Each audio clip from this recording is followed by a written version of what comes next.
অপর্যাপ্ত ভুয়ো ভোটারের নাম সারা পশ্চিমবঙ্গ জুড়ে বুথে বুথে ঢুকিয়ে রেখেছে। প্রথম থেকেই নির্বাচন কমিশনের উপরে চাপ সৃষ্টি করছে, বিভ্রান্তি ছড়াচ্ছে, নন ইস্যুকে ইস্যু তৈরি করছে। নিজেদের বিরুদ্ধে যত অভিযোগ এসছে, মানুষ যখন ভয়মুক্ত হয়ে রাস্তায় নেমে প্রতিবাদ করছে, তার থেকে দৃষ্টি ঘোরাতে তৃণমূল কংগ্রেস এই একটা দুর্বল চিত্রনাট্য সামনে নিয়ে এসেছে। তৃণমূল কংগ্রেসের মূল উদ্দেশ্য হচ্ছে লিঙ্গুইস্টিক মাইনরিটি, পাঞ্জাবি, গুজরাটি, বিহারের, উত্তরপ্রদেশের হিন্দিভাষী মানুষজন, চা বাগানে যারা বাংলায় কথা বলেন না, যারা দক্ষিণ ভারতীয় আছেন খড়গপুর অঞ্চলে, পশ্চিম মেদিনীপুরে, আদিবাসী যারা আছে এবং বিশেষ করে হিন্দু উদ্বাস্তুদের নাম ভোটার লিস্ট থেকে বাদ দেওয়া, এটাই তৃণমূলের একমাত্র এজেন্ডা। এই ভোটার লিস্ট নিয়ে বিরোধী দলগুলোর সঙ্গে তৃণমূল কথা বলবে কিনা এই প্রশ্ন করা হলে তারা সে প্রশ্ন এড়িয়ে যান। না, দেখুন, ওদের পারিবারিক বিষয়ে আমাদের কোনো আগ্রহ নেই। পশ্চিমবঙ্গে তৃণমূল আর সিপিআইএম নাটক করছে যাদবপুর নিয়ে, আর দিল্লিতে একই সঙ্গে গিয়ে ইডি সিবিআই এর অতি সক্রিয়তার জন্য মোদীর বিরুদ্ধাচরণ করছে, পার্লামেন্ট চলতে দিচ্ছে না, সেখানে গিয়ে সেখানে অবস্থান করছে। এই নাটক কতদিন চলবে? আজ থেকে উচ্চ মাধ্যমিক পরীক্ষা শুরু হয়েছে, সেদিনই ছাত্র ধর্মঘটের ডাক দেওয়া হয়েছিল এবং আজকে বিভিন্ন প্রান্তে বিক্ষিপ্ত অশান্তি, মারামারির ছবি, কোথাও তৃণমূলের টিএমসিপির বিরুদ্ধে অভিযোগ, কোথাও আমাদের বামেদের অক্সিজেন দিচ্ছে তৃণমূল কংগ্রেস, আইসিইউ থেকে বার করে আনতে চাইছে। এই মুহূর্তে পশ্চিমবঙ্গের রাজনীতিতে পশ্চিমবঙ্গের মানুষ একটা নির্দিষ্ট বাইনারি সেট করে দিয়েছে যে লড়াই তৃণমূলের সঙ্গে বিজেপির, তৃণমূলকে হারাবে বিজেপি। বামেরা এখানে কার্যত অপ্রাসঙ্গিক শক্তি। সেই অপ্রাসঙ্গিক শক্তিতে কে প্রাসঙ্গিক করবার জন্য আজকে মোহাম্মদ সেলিম এবং মুখ্যমন্ত্রী মমতা বন্দ্যোপাধ্যায় তারা আজকে যৌথভাবে এই সারা রাজ্য জুড়ে গণতন্ত্রের ডাক দিয়েছে। বুদ্ধবাবুর মৃত্যুর দিন এই যে যখন ছাত্র ইন্দ্রানুজ রায় তার সোশ্যাল নেটওয়ার্কিং সাইটে একটা পোস্ট করেছিল এবং সেই পোস্টের সামনে রেখে তৃণমূল বলছে যে বামেরা বাধ্যবাধকতা, রাজনৈতিক বাধ্যবাধকতা থেকে আজ ইন্দ্রানুজের সঙ্গে হাত মেলাচ্ছে। আপনারা ওই বক্তব্যের সঙ্গে সহমত? আমরা এগুলোকে কোনো গুরুত্বই দিচ্ছি না, এগুলো সমস্ত অপ্রাসঙ্গিক। যাদবপুরের টুকরে টুকরে গ্যাং বিভিন্ন সময় বিভিন্ন ভাবে সেখানকার পরিবেশ নষ্ট করেছে, ভারত বিরোধী স্লোগান দিয়েছে। কেন্দ্রীয় সরকারের বিরুদ্ধে বা কেন্দ্রের সরকারের নেতাদের বিরুদ্ধে যে শব্দবন্ধ ব্যবহার করেছে সেটা কোনো শিক্ষিত ছাত্রদের কাছ থেকে প্রত্যাশিত নয়। আর এরাই নো ভোট টু বিজেপির অংশগ্রহণ করেছিল। তৃণমূল কংগ্রেসের একাংশের মদতে তারা প্রচার চালিয়েছিল। পুলিশ বহু সময় অ্যাকশন নেয়নি। আমি ক্যাম্পাসের ভিতরের কথা বলছি না, ক্যাম্পাসের বাইরে। তার কারণ এদের প্রতি একটা ট্যাসিট সমর্থন আছে তৃণমূল কংগ্রেসের একাংশে। কারণ তৃণমূল তখন সবচেয়ে বড় অতিবাম, তো এদের একই প্রজাতির, এদের নিয়ে বলার কিছু নেই। যে ছবিটি ঘিরে বিতর্ক তৈরি হয়েছে, শিক্ষামন্ত্রীর গাড়ির নিচে ইন্দ্রানুজ রায়, আজ ঘটনার 48 ঘন্টা পর দেবাংশু ভট্টাচার্য দাবি করেছে সেটি ফটোশপ করা হয়েছে। পাল্টা এসএফআই নেতৃত্বের বক্তব্য হচ্ছে শিক্ষামন্ত্রী একবারও বলেননি যে ফটোশপ, তিনি উল্টে দুঃখ প্রকাশ করেছেন, ক্ষমা প্রকাশ করেছেন, অথচ দেবাংশু ভট্টাচার্য আসলে নেই। দেখুন, আমরা আবার বলছি, আমরা কোনো ছাত্রের চোখ নষ্ট হয়ে যায় এটাও যেমন চাই না, তেমন শিক্ষামন্ত্রীকে শারীরিকভাবে কেউ নিগৃহীত করুক, কোনো অধ্যাপকের গায়ে কোনো ছাত্র হাত তুলুক বা বিশ্ববিদ্যালয়ের ক্যাম্পাসে কোনো জায়গায় আগুন লাগুক, এটাকে আমরা সমর্থন করি না, এটা সমর্থনযোগ্য নয়। এই পরিবেশ তৈরি করবার জন্য দায়ী হচ্ছে তৃণমূল কংগ্রেস। কিন্তু পরিবেশ যত নিচের দিকে চলে যাক না কেন, শিক্ষামন্ত্রী একজন অধ্যাপক, তার একটা নির্দিষ্ট পদমর্যাদা আছে, তার উপরের আক্রমণ এবং ওখানে অগ্নিসংযোগের যে ঘটনা ঘটেছে, আমরা তাকে নিন্দা করছি, আমরা তার বিরুদ্ধে। কিন্তু এটা মনে রাখতে হবে পরিস্থিতি কোথায়। এক শিক্ষামন্ত্রী জেলে, আরেক শিক্ষামন্ত্রী হাসপাতালে। তাহলে পশ্চিমবঙ্গের পুরো শিক্ষা ব্যবস্থা কিন্তু আইসিইউতে চলে গেছে। আজকে দিনের পর দিন যথেচ্ছাচার চলেছে বিভিন্ন শিক্ষাঙ্গনে। এটা এরকম নয় যে যাদবপুর বিশ্ববিদ্যালয়ের কোনো বিচ্ছিন্ন ঘটনা। বিভিন্ন কলেজ ইউনিভার্সিটির ক্যাম্পাসে তৃণমূল কি চালাচ্ছে? এখানে নয় বাম অতিবাম আছে। আসলে তৃণমূলও একই প্রজাতির, এরা সর্ব জায়গাতেই এই অশান্তি তৈরি করে বেড়াচ্ছে। এই যে ছবিটা সামনে এসেছে সেটাকে বলা হচ্ছে ফটোশপ করা হয়েছে। এ নিয়ে আমরা খুব একটা আগ্রহী নয়। আমরা চাই সবাই সুস্থ থাকুক, ভালো থাকুক, শিক্ষামন্ত্রী সুস্থ থাকুক। যে ছেলেটি গাড়ির তলায় পড়ে গিয়েছিল তারও চোখটা যেন মানে দৃষ্টিশক্তিটা ফিরে পায়, সে আমাদের বিরোধী দল হতে পারে। আমরা তারও সুস্থতা এবং দ্রুত আরোগ্য কামনা করি। আর নির্বাচন চাওয়াটা কোনো অনৈতিক কাজ নয়। আর তৃণমূলের কাছে নির্বাচনটা তাদের চয়েস নয়, একটা স্বৈরতান্ত্রিক দল, পরিবারতান্ত্রিক দল, সুতরাং তাদের কাছে নির্বাচনটা কাম্য নয়। নির্বাচনটা তাদের কাছে চয়েস নয়, তারা কম্পালশন। তৃণমূল সর্বক্ষেত্রে নির্বাচন বন্ধ করে দিতে চায়।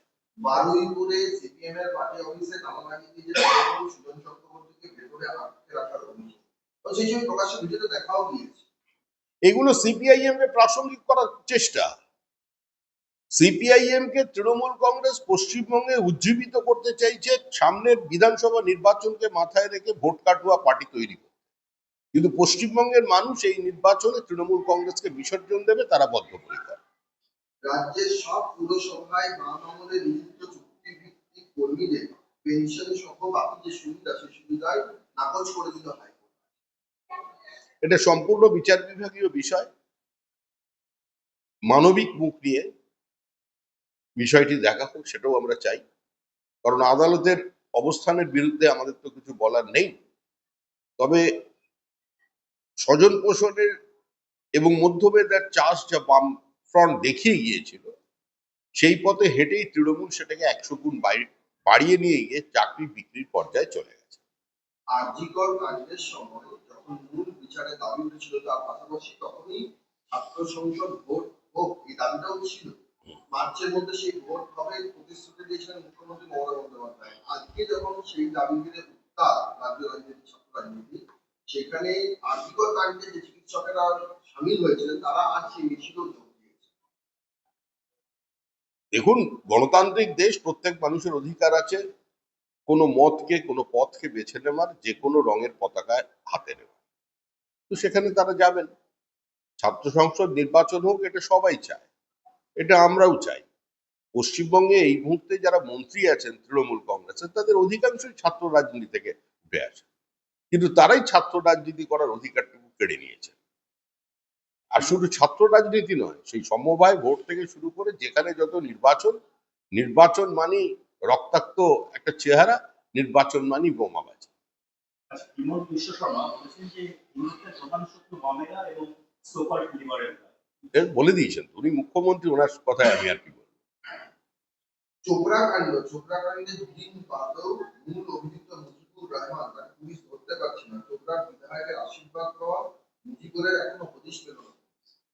আরে পুলিশই মুজিবরই পুলিশ, এখানে মিলেমিশে সব একাকার হয়ে গেছে। পুলিশ আর তৃণমূলের ফ্রন্টাল অর্গানাইজেশন, পুলিশ বলে আলাদা করে কিছু আছে নাই। বলে মুজিবরই ওসি, ওসি মুজিবর, এ তো চলবেই। আজও ফের পাসপোর্ট জালিয়াতির অভিযোগে গ্রেপ্তার হয়েছে। পাসপোর্ট জালিয়াতির পশ্চিমবঙ্গ হচ্ছে এই মুহূর্তে passport, Aadhaar card, PAN card, voter card জাল করবার একটা হাব।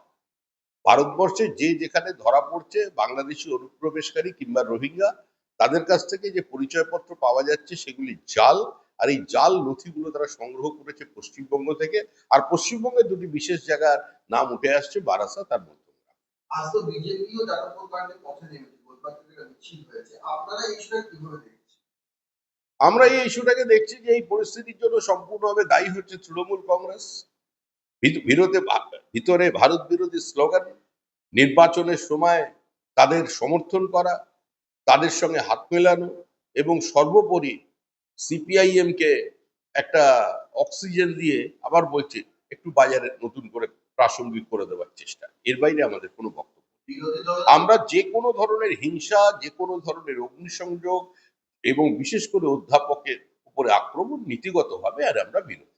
বিরোধী দলনেতা তো বলছেন আরজিকরের মতো যাদবপুর বিশ্ববিদ্যালয় সেন্ট্রাল ফোর্স। বিরোধী দলনেতা যখন বলে দিয়েছেন, তখন আর আমার নতুন করে বলার কিছু নেই। পার্টির অবস্থান তিনি জানিয়ে দিয়েছেন।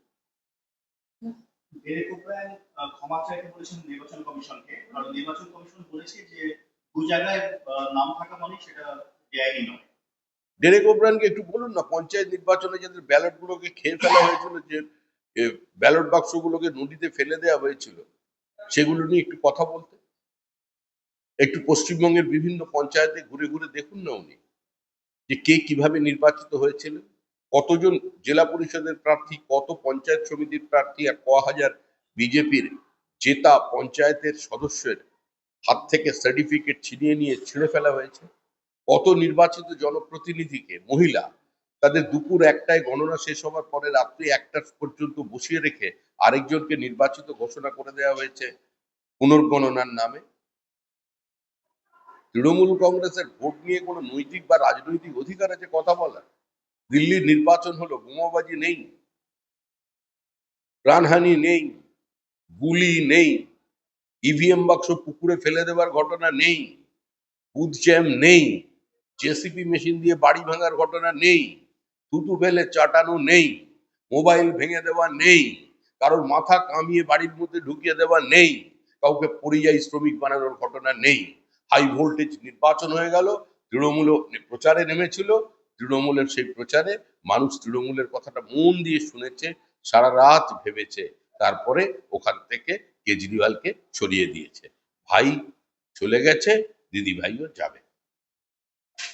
সিএম একটা প্রেস কনফারেন্সে একটা মাত্র বলেছেন, এই মাত্র সিএম শিল্পপতিদের বলবো কেউ টাকা চাইলে দেবেন না, আর হঠাৎ করে 500 জনকে ছাঁটাই করে দেবেন সেটাও চলবে না, দুতরফে বসে কথা বলে আলোচনা করে সমাধান করতে। আরে শিল্প কোথায়? মুখ্যমন্ত্রীর পাশে যারা শিল্পপতি দাঁড়িয়ে থাকেন তারাই তো রাতের অন্ধকারে ভিন রাজ্যে পুঁজি সরিয়ে নিয়ে যাচ্ছেন। যারা পশ্চিমবঙ্গে পুঁজি তৈরি করেছেন সেই পুঁজি এখন ব্যবহার করা হচ্ছে উড়িষ্যায়, উত্তরাখণ্ডে, উত্তরপ্রদেশে এবং সাম্প্রতিককালে আসামে। পশ্চিমবঙ্গ আর কোনো অবস্থায় কোনো বিনিয়োগের লক্ষ্য নয়। It's a no more investment friendly state. ওই বিজিবিএস এর নাটক আর বিজিবিএস এর 4 লক্ষ কোটি টাকার বিনিয়োগের প্রতিশ্রুতি আর ঘোষণা, এসব দেখতে দেখতে মানুষ ক্লান্ত।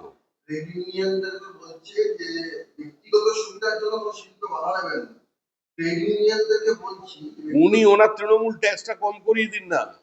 তৃণমূলেরই তো পয়সা তোলার কারণে আজকে কল্যাণী এক্সপ্রেসের পাশে কতগুলো ছোট ছোট ফ্যাক্টরি বন্ধ হয়ে গেল। সারা পশ্চিমবঙ্গের বিনিয়োগের অন্তরায় হচ্ছে তৃণমূল কংগ্রেস, তৃণমূল কংগ্রেসের এক্সটর্শন এবং লোয়ার জুডিশিয়ারির ওপরে প্রেশার তৈরি করা।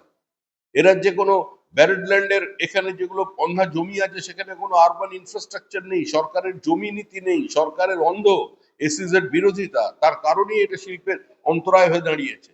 তৃণমূল সরকার শিল্প বিরোধী সরকার, শ্রমিক বিরোধী সরকার, কৃষক বিরোধী সরকার। যতক্ষণ তৃণমূল ক্ষমতায় আছে পশ্চিমবঙ্গে কোনো শিল্প সম্ভাবনা নেই।